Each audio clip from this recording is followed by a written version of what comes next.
When life gets unpredictable, preparation matters. In medicine, it's all about staying alert, ready for whatever comes through the door. On the road, it's no different. That's why Volvo designs vehicles to help anticipate risk, reduce harm, and protect lives. The Volvo XC90's advanced safety systems inspire confident decisions wherever the road takes you. The Volvo XC90, for life. Proud sponsor of the Pit Podcast. Learn more at volvocars.ca/safety. Good day, sunshine. Good day, sunshine. Good day, sunshine. I need to laugh, and when the sun is out, I've got something I can laugh about. I feel good in a special way. That song means we're talking to Vince Guzzo of Cinemas Guzzo here on the Elias Macco Show. My name is Sarah Deshaies, and I'm filling in for Elias and keeping you company this morning. Elias will be back tomorrow. By the way, the text line is still open if you want to let us know what is happening for you in 2023. I really liked that question. We had a lot of really nice moments. Jean waiting for two of his kids to get married 3 weeks apart. Power to you. One texter who's going to go to Norway, and we had a caller, Peter, who let us know that he's making a big change at work. We wish you all the best, Peter. And I really like this message from Christina. Just a wish. I would like to fall in love. Christina, I wish you all the best of luck, and I hope that happens for you this year. If you're going on the apps, as they say, or just hoping to meet someone naturally, or you're going to maybe consult a matchmaker, let us know. Hoping that Christina finds her love this year. But moving from love to sunshine, Vince Guzzo, CEO of Cinemas Guzzo's friend of the show. 2022 was a big year for film and TV. I think for movie theater operators like Vince, it was kind of like a return to normal in these pandemic times.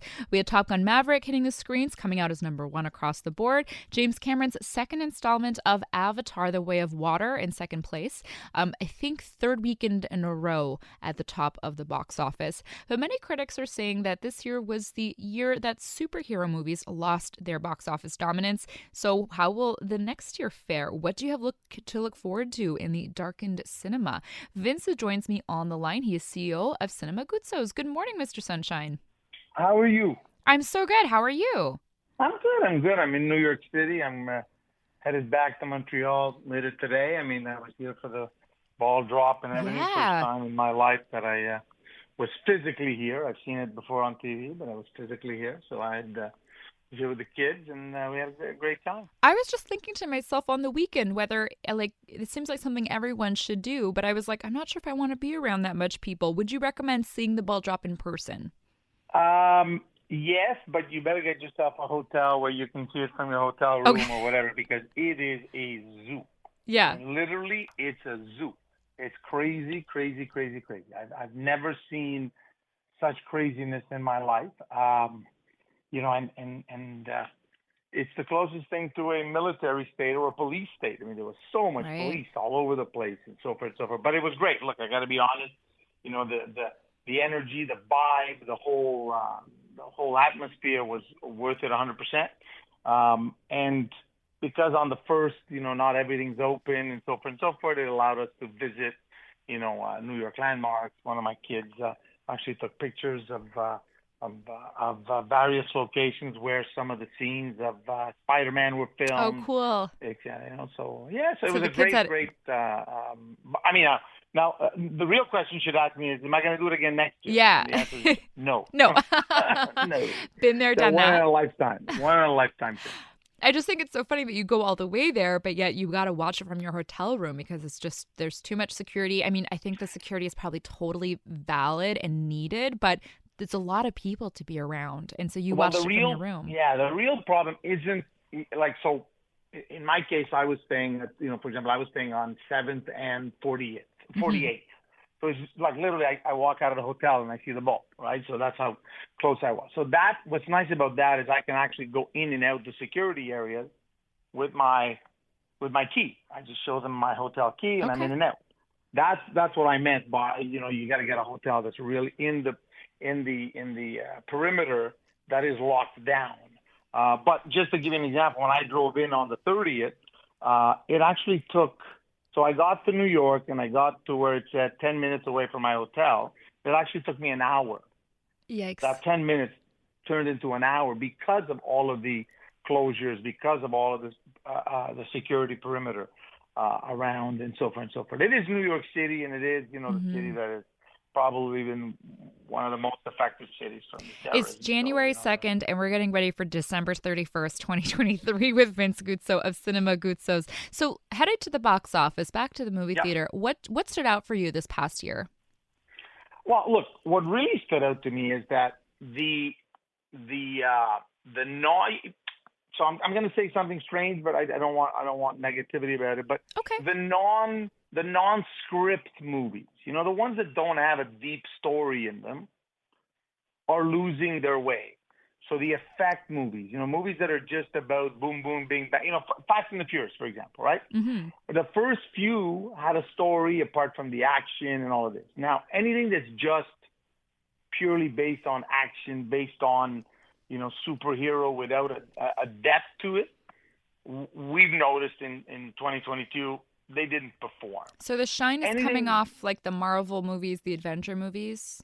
No. What I'm saying is, if they're going to do those movies and they're going to put a depth to the story, like, for example, Avengers Endgame, where, when Tony Stark dies, and you see that video, and now people are crying, and, grown men are crying in the auditorium because of the touching side of that video. And if there's a message to the movie, then the movie will catch on. So in other words, Maverick caught on because seniors were not forced, but were coming back to the theaters, and they wanted a story, and they wanted to see 30 years later, 25 years later, what can you give me? And they managed to give a story. They managed to give a touching story of humanity, et cetera, et cetera. Same thing with Avatar, 2, I'll call it. It's not about the blue people. It's not about the effect. It's not about the incredible 3D, in IMAX and so forth. It's about the story. It's about family. It's about it being important. And basically, it's a return to I like to call the Lion King kind of movies, where, yes, there's a visual beauty to the animated. Yes, there's an attraction for the children in the effects and the animation and all that. But a grown-up can actually sit there and get a touching story out of it. And that's what we need to return to. And it's always like this. Look, a lot of people, the trend in the movie business is anywhere between 10 and 15 years. So you got a 10-year up, and then you got a 5-year down, and then you're going to go back up, because generations change, people change. Titanic and Avatar and Love Story, if you speak to James Cameron, they're all the same movies.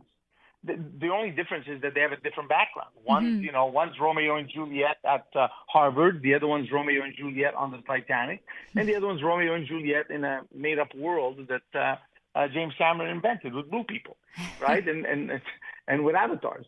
Yeah. And so ultimately, I think the big problem that occurs to Hollywood every so often, which is about 10 to 15 years, is that we say a story.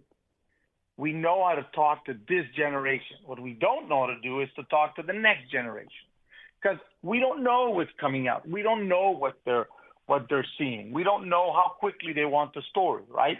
You'll notice that movies are starting to be longer and longer. From the average an hour and a half, hour 45 minutes, they're up now to 2.5, 3 hours. Yeah, substantial. And the reason for that, I believe, is because TV and the miniseries has done a great job reprogramming people and saying, you know what, I don't have to develop my character in 10 minutes. I can take 3 weeks to develop him. Yeah, longer stories, more depth. That's right. Yeah. That's right. And so now if I could do an analogy between the movie theater business and TV, is one's a quick fix. It's a quick smoke, so it's a cigarillo is going to the movies. And if you want a Churchill and a real, long smoke on a cigar, then you watch miniseries.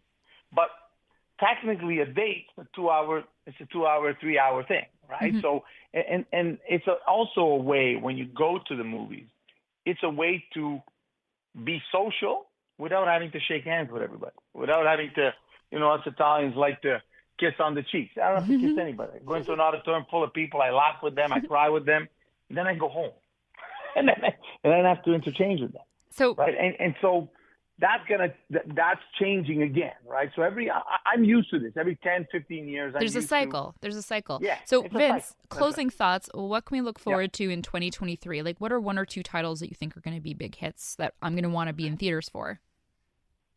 Oh, I think I don't even remember some of the titles. There's so many of them. I can guarantee you that Mission Impossible will be phenomenal. Right. I know that Tom Cruise went back during the pandemic and rewrote part of the story, knowing very well that the Bond movies were changing Bond because the last Bond died now, and so now there's going to be a new Bond. So I think so that's one of the big ones. I would tell you that there's going to be a few surprises. I was looking at the lineup. None of the titles really hit me hard and said, "Oh wow, this is a huge, whatever." But you are going to have, a few superhero movies, and I think all of them are being reprogrammed or recut or re-edited to give them more depth. Yeah. My concern is I just want to make sure that those movies are going to be there.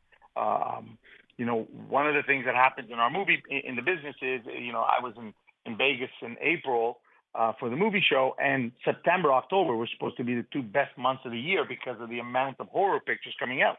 And then all of a sudden they were all dropped. And they were all moved because everybody got scared that COVID was coming back. I think normality's back. If I look at the Christmas numbers, the phenomenal numbers, November was up 9%. December's going to be up about 8-9% as well. So I would tell you that it's not the big titles that are going to make the difference next year. It's going to be what I call the average titles.